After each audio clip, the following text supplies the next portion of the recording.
दोस्तों, ये कहानी रिच नाम के एक लड़के की है जिसे अपने दोस्त की मॉम से ही प्यार हो जाता है।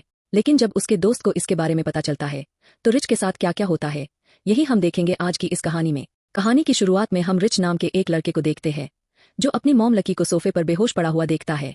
दरअसल लकी ने आत्महत्या करने की कोशिश की थी और उसके पास में बहुत सारे लेटर्स भी पड़े थे। अब अपनी मॉम को ऐसा देखकर रिच तुरंत उन्हें हॉस्पिटल में एडमिट करता है। इसके बाद जब रिच उन लेटर्स को पढ़ता है तब उसे पता चलता है कि रिच की मॉम को उसकी बेस्ट फ्रेंड मिस्टर बेंडर और उनके अफेयर के बारे में पता चल गया था। शायद इसी वजह से उसकी मॉम ने आत्महत्या करने की कोशिश की थी। फिर रिच बताता है कि यह सब कैसे शुरू हुआ और इसी के साथ कहानी सीधा फ्लैशबैक में चली जाती है। यहाँ पर हम देखते हैं कि रिच की मॉम लकी एक अल्कोहलिक है और वह अपने बच्चों पर बिल्कुल भी ध्यान नहीं देती। वह हमेशा रिच के डैड से डिवोर्स की बातें करती रहती है। इसके अलावा रिच की एक सिस्टर क्रिश्चियन जो हमेशा घर से बाहर रहती है, वह भी अपने बच्चों पर बिल्कुल ध्यान नहीं देती। यहाँ पर हमें यह भी पता चलता है कि रिच अपने स्कूल में नीना नाम की एक लड़की को बहुत पसंद करता है, लेकिन उसने आज तक उससे कभी बात नहीं की। इसके बाद रिच अपने एक दोस्त बिल्ली से मिलने जाता है और वहाँ हम बिल्ली की मॉम मिस बेंडर को देखते हैं जो बिल्ली को कुछ सामान लेने के लिए बाहर भेज देती है।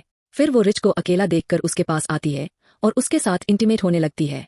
इसी के बाद से दोनों के बीच अफेयर शुरू हो जाता है। अगले दिन जब रिच बिल्ली को नीना को प्रपोज करने की बात बता रहा था तभी वहाँ कार्लोस नाम का एक लड़का आता है।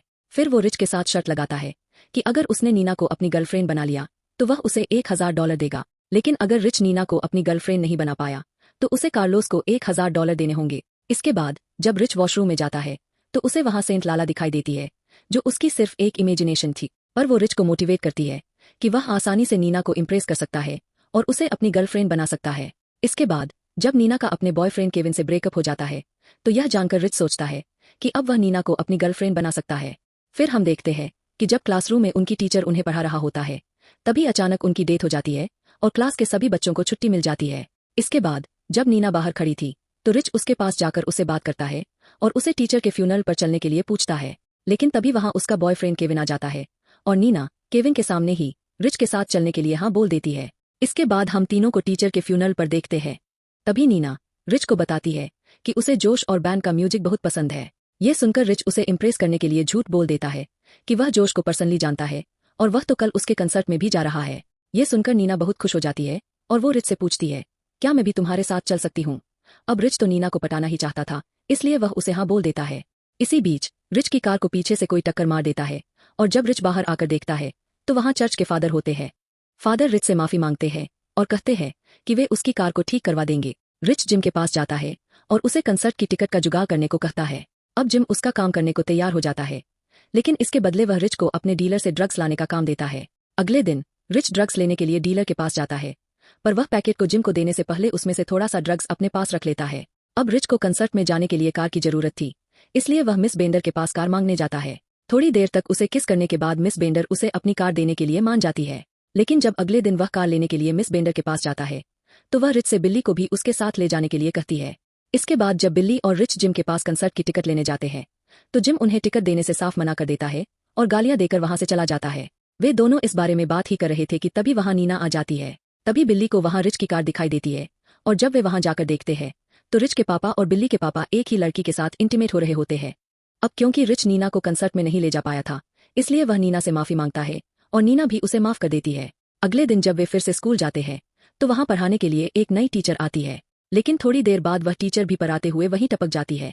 इसके बाद जब रिच वापस अपने घर आता है तो उसे मैकेनिक का कॉल आता है जो उसकी मॉम की कार को रिपेयर कर रहा था। वह मैकेनिक रिच को बताता है कि उसकी मॉम की कार को रिपेयर करने में 1 हफ्ता और लगेगा, इसलिए वह रिच को कुछ समय के लिए एक बहुत ही महंगी कार चलाने को दे रहा है। अब रिच इस नई कार को लेकर बहुत खुश होता है और फिर वह बिल्ली और नीना को लेकर घूमने निकल जाता है, पर तभी रास्ते में पुलिस उसे पकड़ लेती है। दरअसल पुलिस ने उसे इसलिए पकड़ा था क्योंकि उन्हें रिच की मॉम की कार में मैकेनिक की डेड बॉडी मिली थी और रिच उस मैकेनिक की कार चला रहा था, इसलिए पुलिस को रिच पर शक था कि शायद उसने ही मैकेनिक को मारा है। पूछताछ के दौरान रिच पुलिस को बताता है कि वह चर्च के फादर के कहने पर अपनी कार को रिपेयर करवाने के लिए मैकेनिक के पास गया था। रिच पुलिस वालों को सब कुछ बता ही रहा था कि तभी वहां एक लॉयर आती है जिसे चर्च के फादर ने रिच की मदद के लिए भेजा था। उस लॉयर की बात पर पुलिस वाले रिच को छोड़ देते हैं। जब रिच वहां से अपने घर आता है तो वह देखता है कि उसकी बहन ने अपनी बहुत सारी स्ट्रिपर दोस्तों को बुला रखा है। यह देखकर रिच को एक आइडिया आता है और वह बिल्ली से कहता है कि आज रात हम यहाँ एक स्ट्रिप क्लब खोलेंगे ताकि हम कार्लोस को देने के लिए $1000 का इंतजाम कर सके, क्योंकि अब रिच को लग रहा था कि वह शर्त हार जाएगा, इसलिए ही वह यह सब कर रहा था। इसके बाद रिच अपने दोस्तों को यह बात बताता है और वे लोग इसके लिए तैयार हो जाते हैं। बिल्ली अपनी मॉम मिस बेंडर को भी वहां पर बुला लेता है, जिसे देखकर रिच बिल्कुल भी खुश नहीं होता। फिर जब बिल्ली वहां से बाहर जाता है तो मिस बेंडर जबरदस्ती रिच के साथ इंटीमेट होने की कोशिश करती है, पर रिच बड़ी मुश्किल से अपना पीछा छुड़ाता है। थोड़ी देर बाद वहां बिल्ली भी आ जाता है और वह अपनी मॉम को ये सब हरकतें करते हुए देख लेता है। लेकिन तभी रिच बिल्ली से कहता है कि वह अपनी मॉम को दूसरे कमरे में ले जाए। इसके बाद पार्टी शुरू होती है और रिच और बिल्ली काफी पैसे कमा लेते हैं। थोड़ी देर बाद वहां जिम भी आ जाता है और रिच उसे मिस बेंडर के कमरे में इंटीमेट होने के लिए भेज देता है। फिर कुछ देर बाद नीना भी वहां आ जाती है और रिच उसे अपने कमरे में ले जाता है। फिर दोनों बातें करते करते एक दूसरे के करीब आ जाते हैं। वे किस करने ही वाले थे कि तभी मिस बेंडर वहां आ जाती है। जब मिस बेंडर रिच से बात कर रही थी तब नीना को पता चल जाता है कि रिच और मिस बेंडर का अफेयर चल रहा है। अब यह देखकर गुस्से में नीना वहां से जाने लगती है और रिच उसे मनाने के लिए उसके पीछे जाता है, पर तभी वहां पुलिस आ जाती है और रिच को छोड़कर बाकी सभी को इल्लीगल क्लब चलाने के जुर्म में गिरफ्तार कर लेती है। अगले दिन जब रिच जेल में सभी से मिलने जाता है तो नीना उसे बताती है कि वह भी रिच को पसंद करने लगी थी, लेकिन जो कुछ भी कल रात हुआ उसके बाद से वह उसकी शक्ल भी नहीं देखना चाहती। यहाँ तक तो कहानी फ्लैशबैक में चल रही थी और अब कहानी वापस प्रेजेंट में आती है। यहाँ पर रिच सबसे पहले मिस बेंडर के पास जाता है और उसके साथ अपने अफेयर को खत्म कर देता है। इसके बाद रिच हॉस्पिटल में अपनी मॉम से मिलने जाता है, जहां उसकी मॉम उसे मोटिवेट करती है कि उसने जो भी गलत काम किए हैं उन्हें उसे ही ठीक करना होगा। इसके बाद रिच सीधा लॉयर के पास जाता है और उससे अपने दोस्तों को जेल से निकलवाने के लिए मदद मांगता है। वह लॉयर भी उसकी बात मान लेती है और रिच के दोस्तों की बेल करवा देती है। इसके बाद रिच अपनी मॉम से मिलने वापस हॉस्पिटल जाता है, जहां उसे पता चलता है कि नीना भी वहां पर पार्ट टाइम जॉब कर रही है। फिर रिच अपनी मॉम को डिवोर्स पेपर्स देता है ताकि वह उन्हें साइन कर सके। इसके बाद रिच हॉस्पिटल से बाहर आता है तो वहां नीना उससे मिलने आई होती है। फिर रिच नीना से सॉरी बोलता है और उसे बताता है कि वह भी उसे बहुत प्यार करता है। अब क्योंकि नीना भी रिच को पसंद करती थी, वह उसके प्रपोजल को मान लेती है।